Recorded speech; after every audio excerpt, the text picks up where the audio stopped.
देश के विकास के लिए ये बहुत जरूरी है कि सरकार के इंफ्रास्ट्रक्चर से जुड़े सभी विभाग एक दूसरे के साथ बैठें, एक दूसरे की कलेक्टिव पावर का इस्तेमाल करें। बीते वर्षों में इसी अप्रोच ने भारत को अभूतपूर्व गति भी दी। पिछले 70 वर्षों की तुलना में आज भारत पहले से कहीं ज्यादा स्पीड और स्केल पर काम कर रहा है। साथियों, भारत में पहली इंटरस्टेट नेचुरल गैस पाइपलाइन 1987 में 1987 में कमीशन हुई थी। इसके बाद साल 2014 तक यानी 27 साल में देश में 15,000 किलोमीटर नेचुरल गैस पाइपलाइन बनी। आज देश भर में 16,000 किलोमीटर से ज्यादा नई गैस पाइपलाइन पर काम चल रहा है। ये काम अगले 5-6 वर्षों में पूरे होने का लक्ष्य है। यानी जितना काम 27 वर्षों में हुआ, हम उससे ज्यादा काम उसके आधे समय में करने का लक्ष्य लेकर चल रहे हैं। काम करने की यही रफ्तार आज भारत की पहचान बन रही है। 2014 के पहले के 5 सालों में सिर्फ 1900 किलोमीटर 1900 किलोमीटर रेल लाइनों का दोहरीकरण होता था।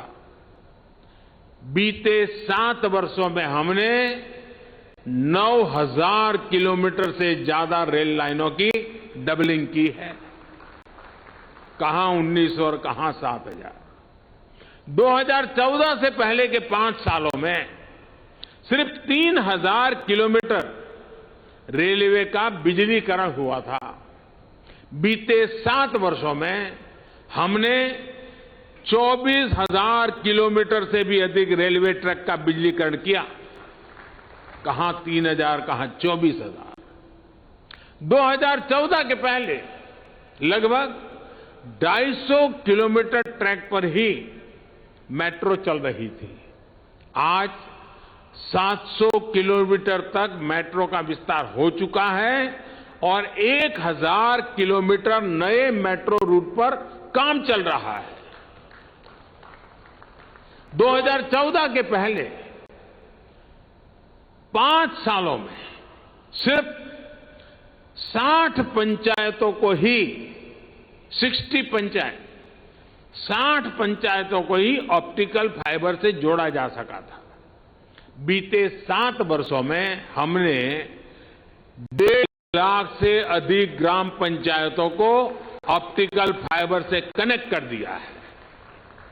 कनेक्टिविटी के पारंपरिक माध्यमों के विस्तार के साथ साथ इनलैंड वाटरवेज और सी प्लेन्स नया इंफ्रास्ट्रक्चर भी देश को मिल रहा है। 2024 तक देश में सिर्फ 5 वाटरवे थे। आज देश में 13 वाटरवेज काम कर रहे हैं। 2014 से पहले हमारे पोर्ट्स पर vessel turnaround time 41 hour 41 घंटे से भी ज्यादा था।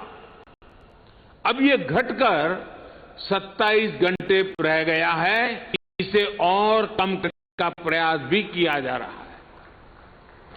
साथियों, कनेक्टिविटी के अलावा जरूरी दूसरे इंफ्रास्ट्रक्चर के निर्माण को भी नई रफ्तार दी गई है। बिजली की प्रोडक्शन से लेकर ट्रांसमिशन के पूरे नेटवर्क को ट्रांसफॉर्म किया गया है। One nation one power grid का संकल्प सिद्ध हो चुका है।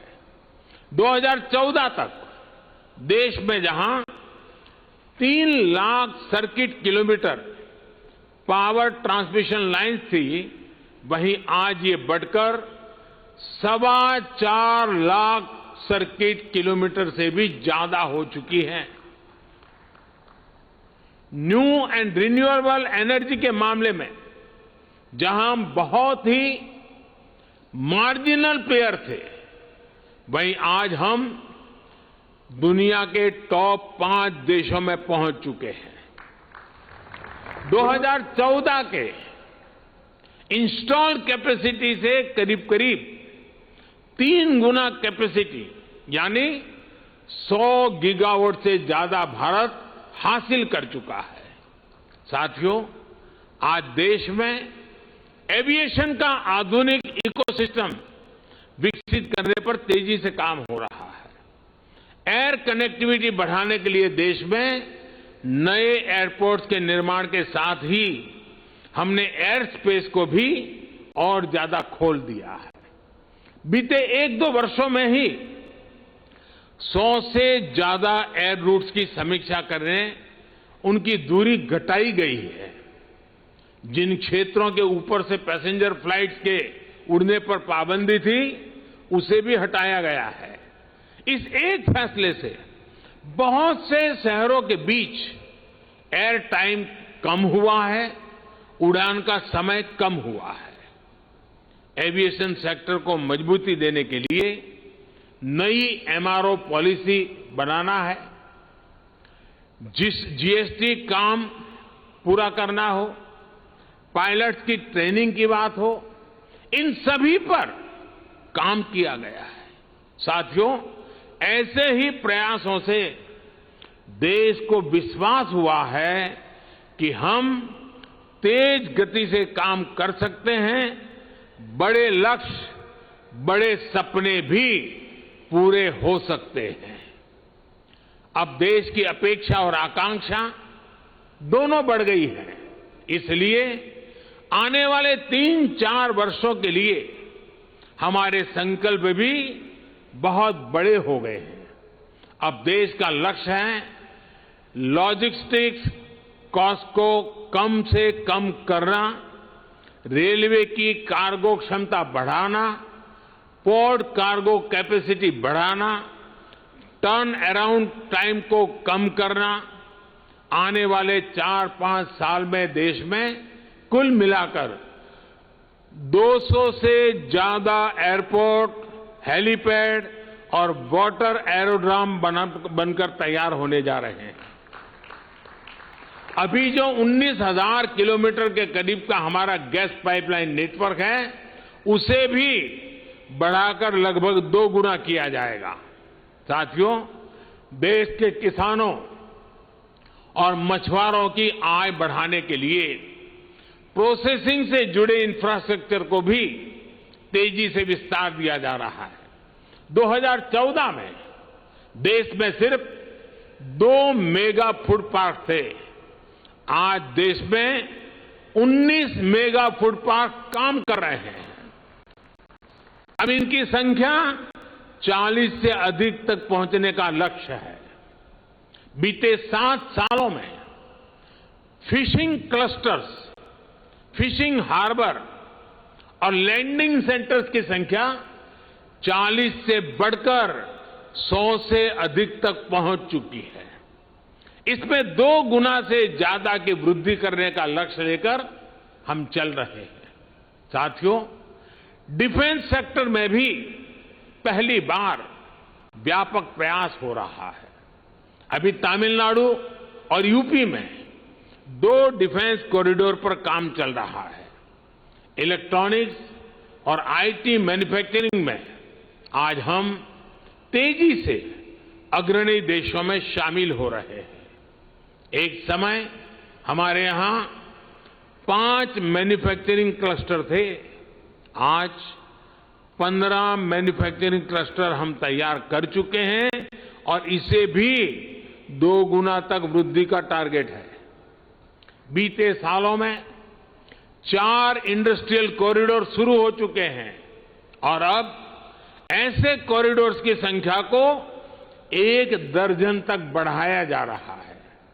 साथियों, आज सरकार जिस अप्रोच के साथ काम कर रही है, उसका एक उदाहरण प्लग एंड प्ले इंफ्रास्ट्रक्चर का निर्माण भी है।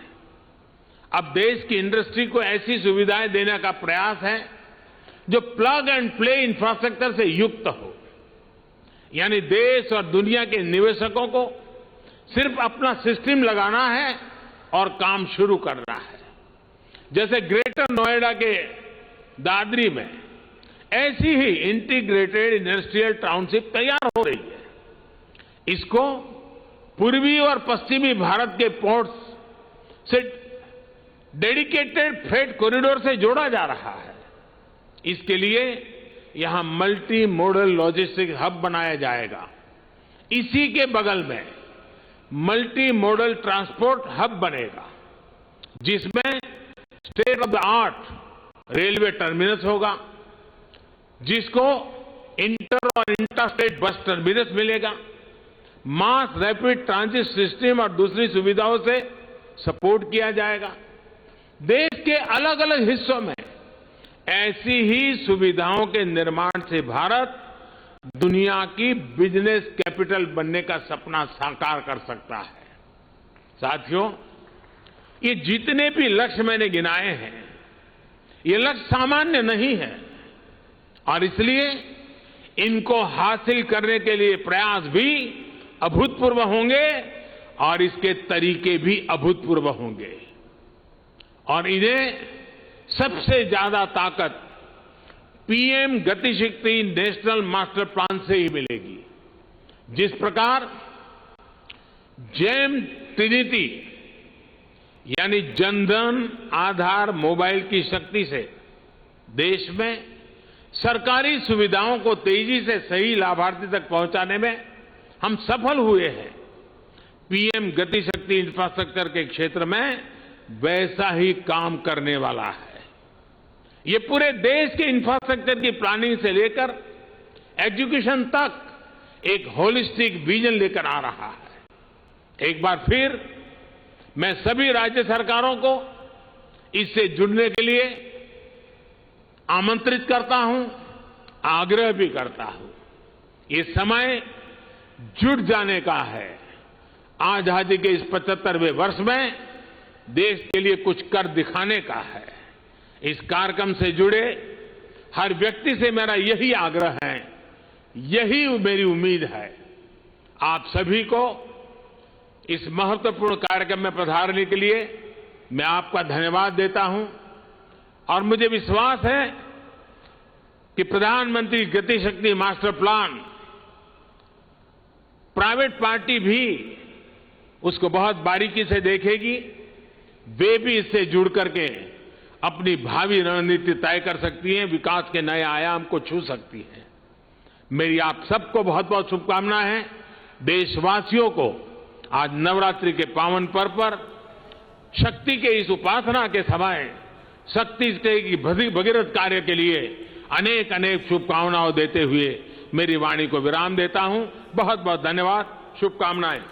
न्यूज टॉप 9 रोज सुबह 7 बजे और शाम 7 बजे सिर्फ TV9 भारतवर्ष पर।